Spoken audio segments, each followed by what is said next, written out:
I was standing in the hallway outside my manager's office on a Monday morning holding a single sheet of paper. My resignation. I had not told my wife. I had not told my closest friend.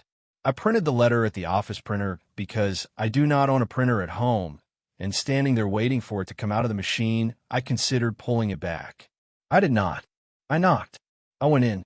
I put the letter on the desk. My manager, Glenn, read it without picking it up, just tilted his head and read it where it lay. Then he looked up and said, "Is this real?" I said yes. He nodded slowly and said, "Okay. I will let HR know." That was it. No pushback. No counteroffer. No question about why. Just okay. I walked out of the office and realized that reaction, that complete absence of a fight, was the most honest thing Glenn had said to me in 3 years. He never raised his voice. He never said anything cruel. He just never followed through on anything he promised. And now he was not following through on keeping me. I got in my car. I sat there for a minute. The engine was not running. The parking lot was half empty.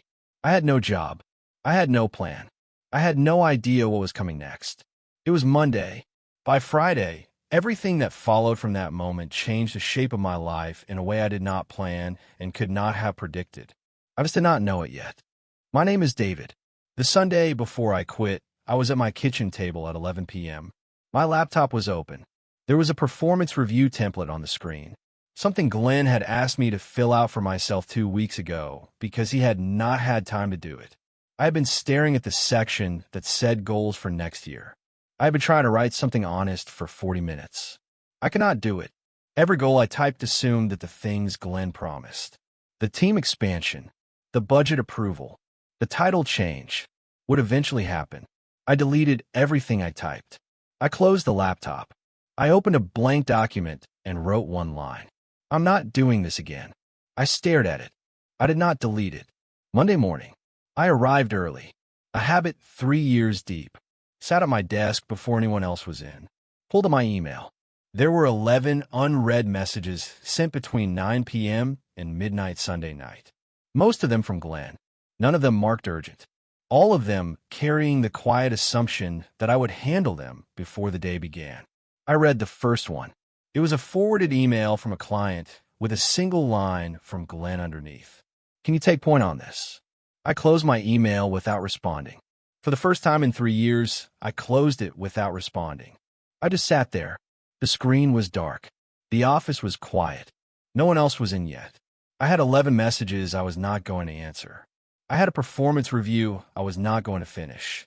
I had a manager who had spent 3 years smiling and promising and never following through on anything. And I had stopped pretending that next time would be different. I walked to the printer, pulled up the resignation letter I had drafted the previous Thursday. Save in a folder I labeled miscellaneous. I hit print, listened to the machine, picked up the paper. It was still warm. I stood in the hallway outside Glenn's office. I had not told my wife. I had not told my closest friend. I printed the letter at the office printer because I do not own a printer at home, and standing there waiting for it to come out of the machine, I considered pulling it back. I did not. I knocked. I went in. I put the letter on the desk. Glenn read it without picking it up, just tilted his head and read it where it lay. Then he looked up and said, "Is this real?" I said yes. He said, "Okay. I will let HR know." That was it. No pushback. No counteroffer. No question about why. Just okay. I walked out, got in my car, sat there. The engine was not running. The parking lot was half empty. I had no job.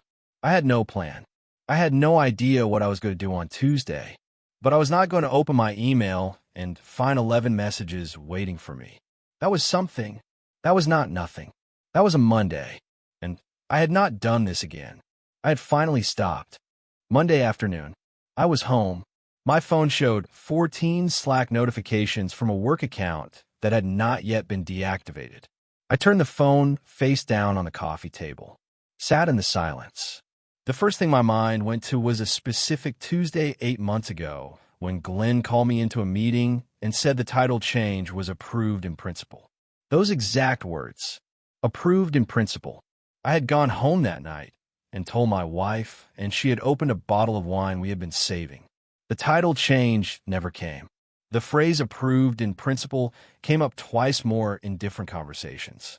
I never asked about it directly after the first time because Glenn had a way of responding to direct questions with a longer delay and a warmer tone until the question felt like an imposition. I had stopped asking.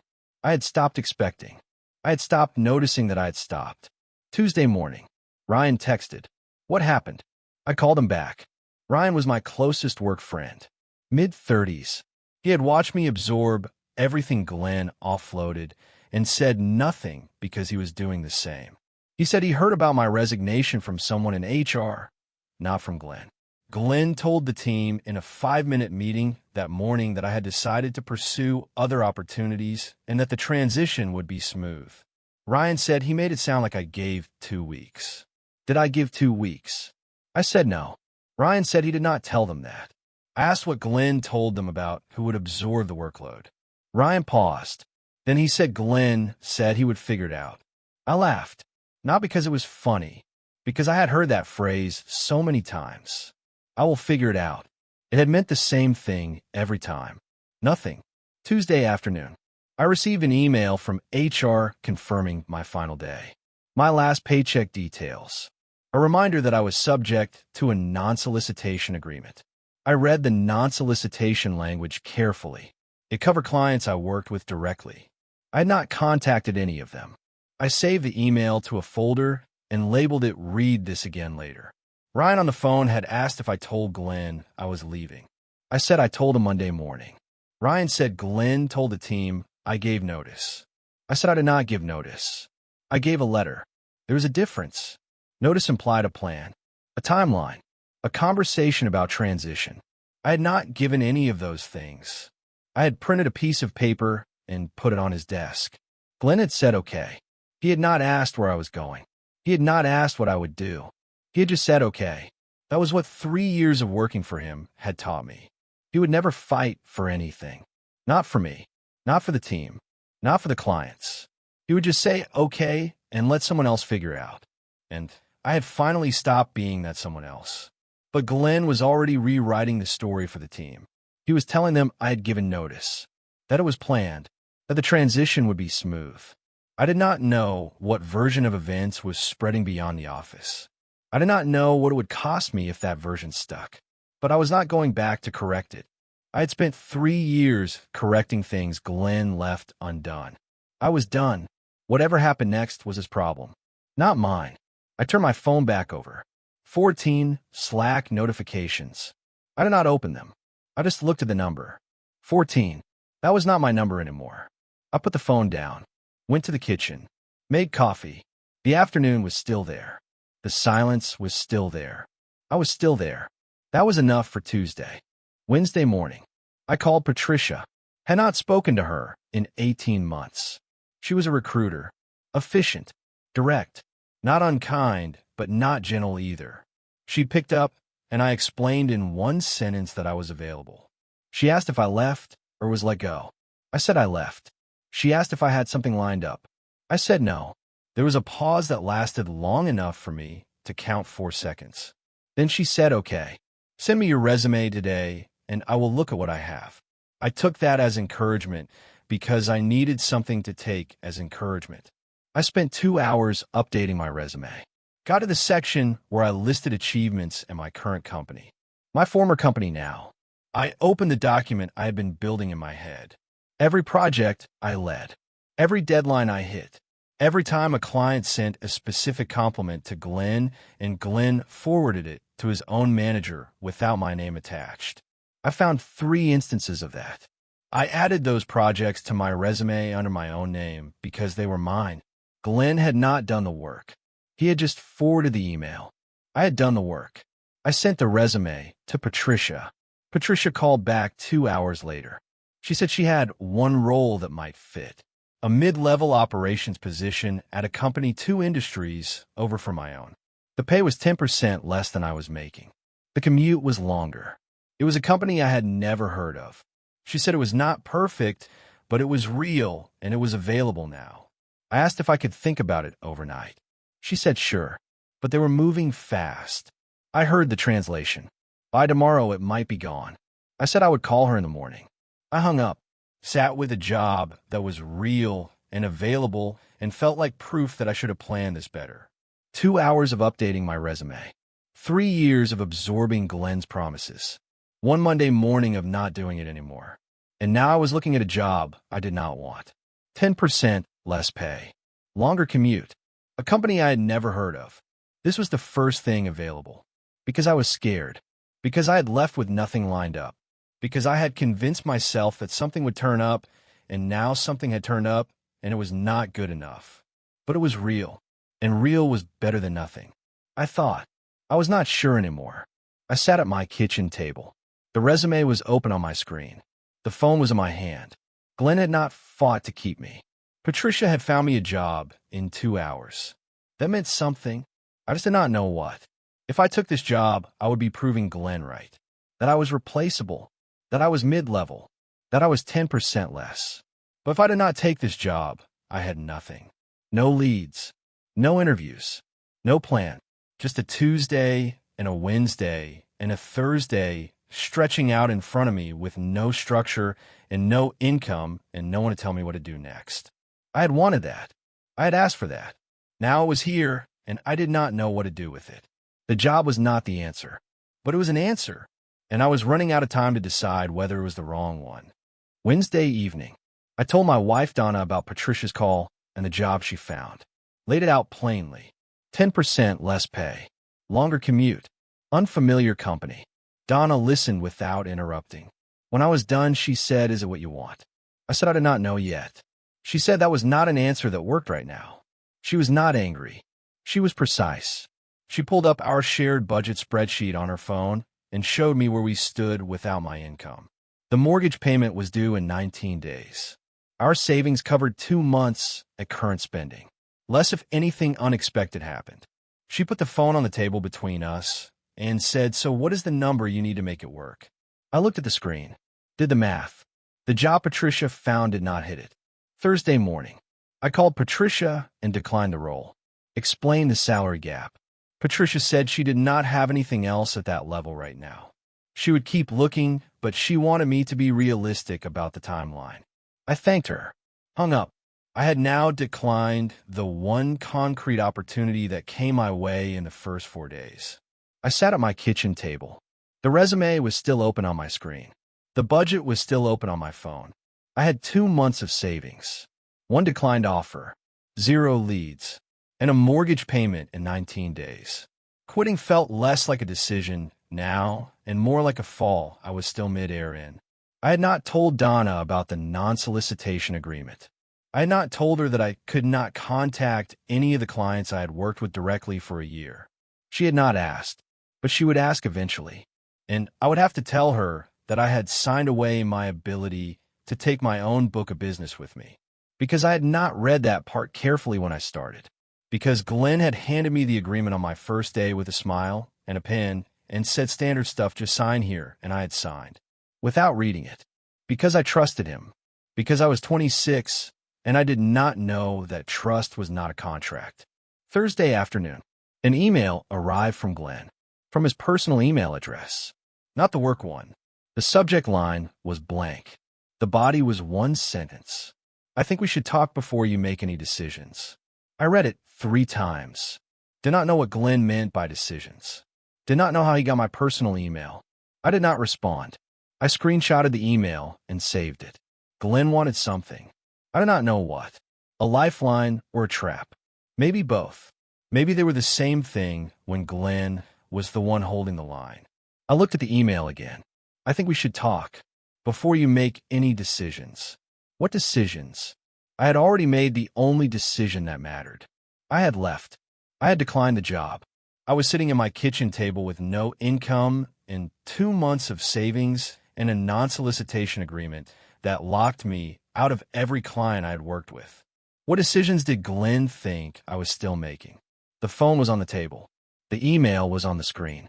I did not write back. I just sat there. Thursday was not over yet, but I could feel it ending, and Friday was coming. I did not know what Friday would bring. Neither did Glenn. He just thought he did. I was going to let him keep thinking that. For now. Thursday evening, I called Glenn back, told myself I was calling purely to gather information. He answered immediately, as if he had been waiting. He said he wanted to bring me back, not on my old role, a new one, senior level. The budget for the team expansion he had told me about was approved this week. Actual approval, not in principle. He needed someone to build it out, and he wanted that to be me. I stood in my kitchen and felt the specific sensation of a door I thought had locked swinging open on its own. Glenn continued. The title was mine. The pay was an 18% increase on what I was making. He just needed to know I was interested before he took it upstairs. I did not say yes. I did not say no.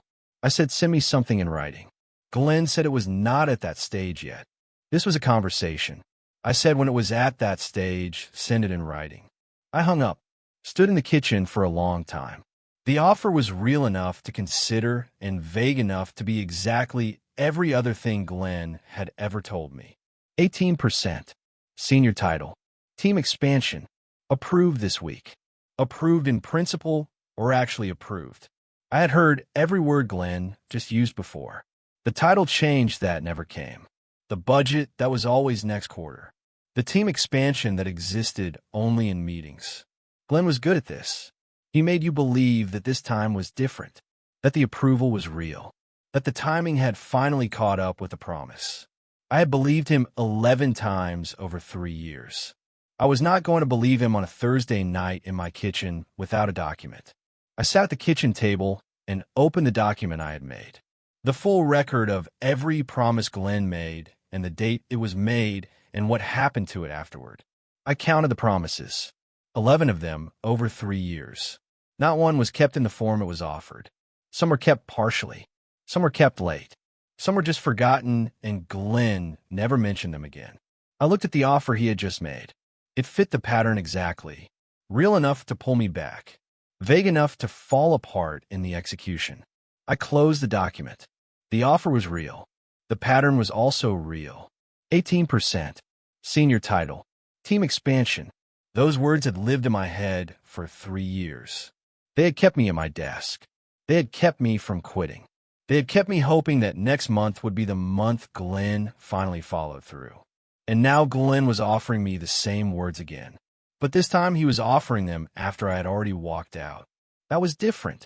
That meant something was different. I did not know what.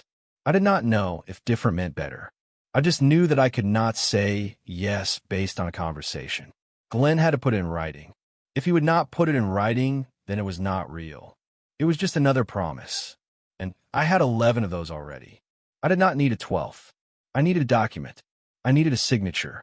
I needed something that was not approved in principle. I needed actual approval. Glenn said he had it. He just would not put it in writing. That told me everything I needed to know. I just did not want to believe it. But I did. I had believed him 11 times. The 12th time was on me, and I was not going to make that mistake again. I closed my laptop, went to bed, did not sleep, just lay there. The offer was on the ceiling. The pattern was on the ceiling. They were the same words. I had to choose which one to believe. I chose the pattern, because the pattern had evidence. The offer did not. That was not cynicism. That was just counting, and I had counted 11 times. I was not going to count a 12th. Friday morning, I woke up before my alarm and made a decision before I was fully dressed. I was not going back. Not because the offer was not real. It might be real this time. Not because I did not need the money. I did. But because the moment I walked back through that door with Glenn's promise as the reason, I would never trust my own judgment again. I had been overriding my own judgment for 3 years to stay in a situation that was slowly emptying me out. I was not going to fix that by letting Glenn's voice be the thing that called me back. I made coffee, opened my laptop, sent an email to Glenn. 3 lines. I acknowledged the conversation. I thanked him for the offer. I declined. I then did something I had been putting off since Tuesday. I opened LinkedIn for the first time in 2 years and updated my profile. Not to job hunt, to make myself findable. I added my actual project history. I wrote a summary in the first person that reflected what I actually did, not the version where Glenn's team did it. I hit save, close the tab. I did not know what that would produce. I did not need to know yet. I needed to do it. Now it was done. The profile was live. My name, my work, my words. Not Glenn's, not the company's. Mine. I looked at it for a minute. Then I closed the laptop and made another cup of coffee. An hour later, Ryan called. He said he heard Glenn reached out to me. I said yes. He asked what I said. I told him I declined. There was a silence on the line. Then Ryan said, quietly good. I asked why. He said because he had been watching me hold that place together for 3 years, and he did not think I knew I was doing it. Glenn knew. A beat. Then Ryan said he submitted his own resignation that morning. I asked why he was telling me this now. He said because he handed in his letter this morning. Figured he would finally say something useful. I sat at my kitchen table. The coffee was hot. The phone was warm. Ryan had resigned. 2 of us now. Glenn had lost his operations lead and his closest work friend in the same week. I did not feel sorry for him. I felt something else. Something I could not name yet. Ryan said he did not think I knew I was holding that place together. He was right. I did not know. I just showed up every day and did the work. I answered the emails. I covered the gaps. I absorbed the promises that never materialized. I did not think of it as holding anything together. I thought of it as doing my job. But Ryan saw it. Glenn saw it too. That was why Glenn called me on Thursday night.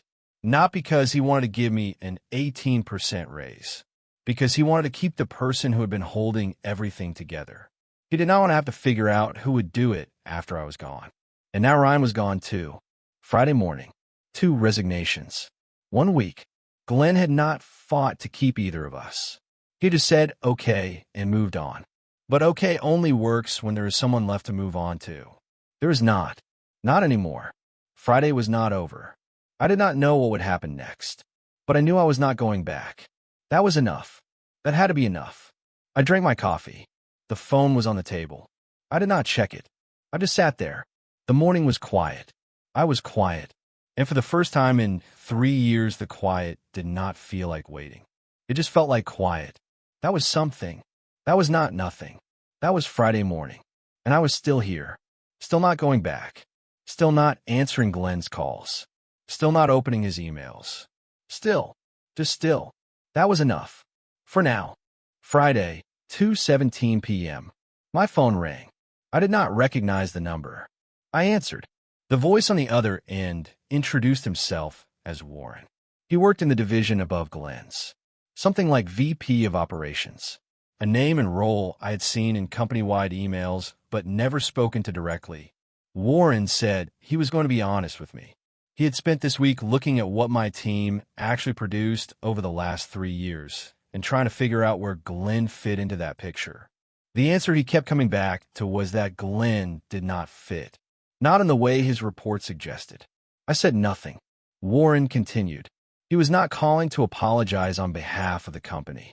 He was calling because he had a problem and he thought I might be the right person for it. Warren explained the problem. The team expansion. The one Glenn claimed was approved this week. It was not approved this week. It was approved 8 months ago. Glenn had the budget and did nothing with it. Warren had been told that Glenn reached out to me privately with an offer. Warren said that offer was not Glenn's to make. It was not sanctioned. Glenn was trying to bring me back under his authority before anyone above him could reach me directly. He wanted to control the rebuild. A long pause. Then Warren said he wanted to offer me the role. Not reporting to Glenn. Reporting to him. Full authority over the build. My terms on timeline. I asked Warren one direct question. Why me and not someone already inside? Warren said, because everyone inside learned to work around the problem. He needed someone who already knew what the problem was and left when it did not change. That told him something about my judgment. I asked what it told him. He said that I knew the difference between a situation and a pattern. I sat at my kitchen table. The phone was against my ear. Warren was waiting. I had never spoken to this man before. I had seen his name on emails. I had heard about him in meetings, but I had never been in a room with him. And now he was offering me a job. Not reporting to Glenn. Reporting to him. Full authority. My terms. The team expansion that Glenn had sat on for 8 months was finally real. Not approved in principle. Approved. 8 months ago. Glenn had the money. Glenn had the approval. Glenn had done nothing. Because Glenn did not want to build. Glenn wanted to manage. Those are not the same thing. A manager waits for things to happen. A builder makes them happen. Glenn was a manager. Warren knew that. That was why he was calling me. I was not a manager. I had never been a manager. I had been the person who made things happen while Glenn took credit for them. Warren had seen the reports. He had done the math. He knew what my team actually produced. He knew what Glenn actually produced. And he was calling me on a Friday afternoon from above Glenn's head. I did not know if I could trust Warren. I did not know if this offer was real. But I knew the difference between a situation and a pattern. Glenn was a pattern. Warren was a situation. I did not have to trust him. I just had to decide if I was willing to find out. I opened my mouth. I did not know what I was going to say. Friday was not over yet. Friday evening. I called Ryan. He picked up on the first ring. I told him about Warren's call. Ryan listened without interrupting. When I finished, he said Warren was real. He had been above Glenn for 4 years. Ryan had never heard Glenn mention him once in a team meeting. Not once. I sat with that. A VP who had been in place for 4 years that Glenn never acknowledged in 4 years of team meetings. I turned that over like a stone. Glenn had built a wall around himself, not just around his authority, around the information that would have made his authority visible. Warren existed. Glenn just did not want anyone to know. He answered to someone. I did not call Donna right away. I went for a walk first. Needed to think without anyone else's reaction in the room. Walked for 20 minutes. Played the week back from Monday to Friday. Not as a disaster that got rescued. As a sequence of information I was only able to receive because I was no longer inside the building. Glenn's non-response to my resignation. The team being told nothing. The private email. The offer that was not Glenn's to make. I saw it now as a week of Glenn trying to contain something. Not out of malice. Out of the same fear of consequence that had driven every delayed decision for 3 years. Glenn was not protecting the company. Glenn was protecting Glenn. That was the difference between us. I had spent 3 years protecting the work. He had spent 3 years protecting himself. I called Donna, told her about Warren's call, told her I had not given an answer yet. She asked what my gut said. I said that it was real, and that I should ask for more than he offered. She laughed. The first time I had heard her laugh since Sunday. I said I was going to ask for one thing in writing before anything else. She said good. The word landed simply, without weight. That was exactly how I needed it to land. I walked back to my house. The evening was cool. The street was quiet. I had spent 3 years trying to make something work inside a system that was designed to keep me guessing. I was not guessing anymore. I knew what I wanted. I knew what I was worth. I knew that Glenn had been lying not because he was evil, but because he was scared. Scared people lie. Scared people delay. Scared people tell you something is approved in principle when it is not approved at all. I was not scared anymore. I had quit on Monday with nothing lined up. By Friday, I had an offer from the man above Glenn's head. That was not luck. That was the market finally seeing what Glenn had been hiding. I did not know if walking back in would be different. I did not know if the building changed the person regardless of what the offer said. But I knew I was not walking back in for Glenn. I was walking back in for me. And that was different. That was the only difference that mattered. I opened my front door. The house was dark. Donna was reading on the couch. I sat down next to her. I did not say anything. Neither did she. We just sat there. Friday evening. The week was almost over. I did not know what Monday would bring, but I knew I was not afraid of it. That was enough. That was more than I had on Monday morning. That was everything. 3 weeks later, I was in Warren's office for the second time. The first time was to sign the paperwork, the offer in writing, the terms I asked for, the reporting structure clearly named. This time it was a working session. Warren walked me through the team as it currently existed. Who had stayed? Who had gone? What the actual gaps were. Glenn's name came up once. Briefly, Warren said Glenn had been moved to a different function. That was the company's version of a quiet resolution. I did not ask for more detail than that. I did not need it. Glenn was not my problem anymore. He had never really been my problem. He had just been the person I kept waiting for. I was done waiting. After the meeting, I was walking to my car when my phone buzzed. A text from Ryan. Day one at the new place. It is quieter here. In a good way. I read it twice. Thought about Ryan sitting in a different building. In a different chair. In a quieter version of the same profession. I typed back good. I meant more than the word carried. Ryan sent back a single thumbs up. That was the whole conversation.